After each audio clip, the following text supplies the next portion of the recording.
Hey everybody!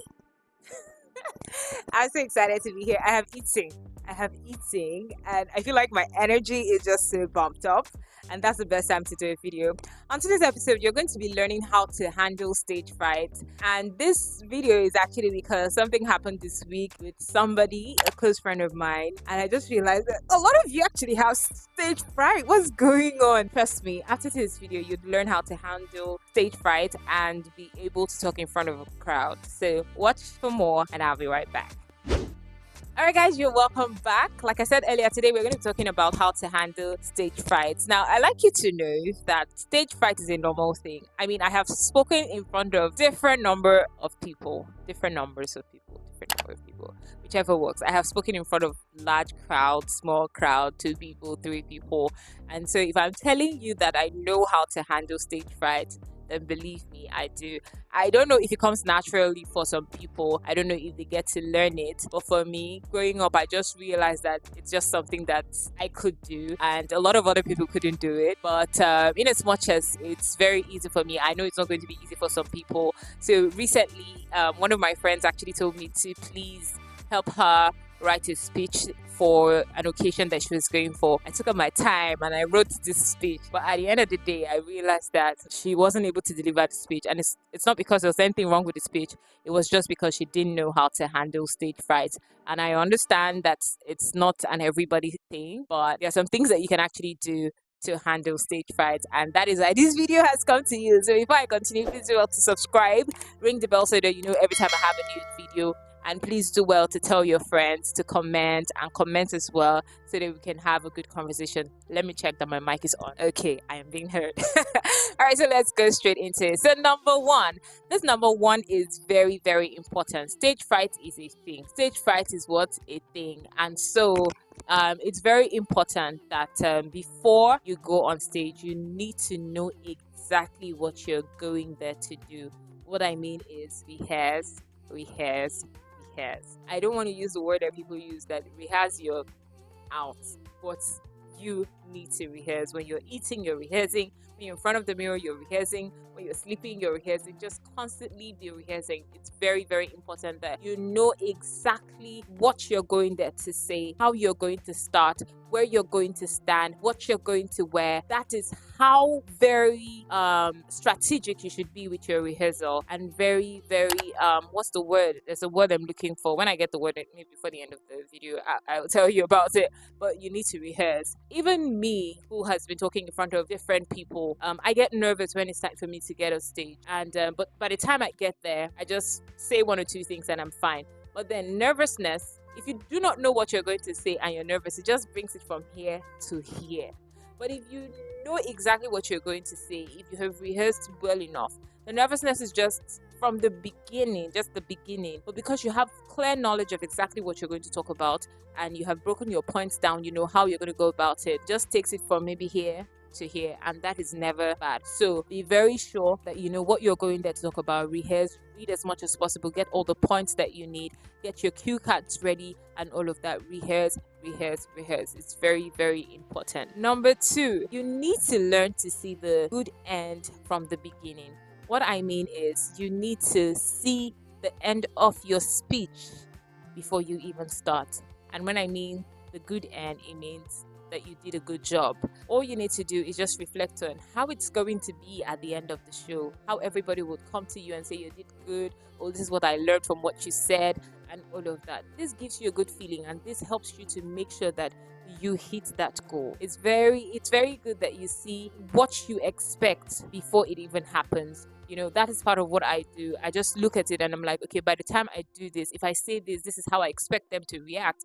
If I do this, this is how I expect them to react. So this is what I'm going to do. This is what I'm going to do. And at the end, I want to see people come to me and tell me that I did a good job, and take pictures with me and be happy that they came for this event because I spoke and I was there. So when you're able to see the good end from the beginning, you'd be able to work better to make sure that you achieve that particular goal. Next up, this is going to sound crazy, but you also need to see the bad end from the beginning. And it's more like you being in a position where you're saying, what's the worst that could happen? One of the reasons why a lot of people have stage fright is because they're afraid of failing or afraid of embarrassment. So you need to really ask yourself that if at the end of the day I stutter, if at the end of the day I trip, what's the worst that will happen? And now another thing that does for you is you have already seen like situations that might make it bad. Okay, so if I'm going to trip, I'm going to wear flat shoes for this particular presentation because I'm very nervous. So I wear flat shoes. I'm not going to trip. I'm going to look at the ground very well before I walk. Number two, if I'm going to stutter, okay, I'm going to create cue cards so that I'll be able to talk better and know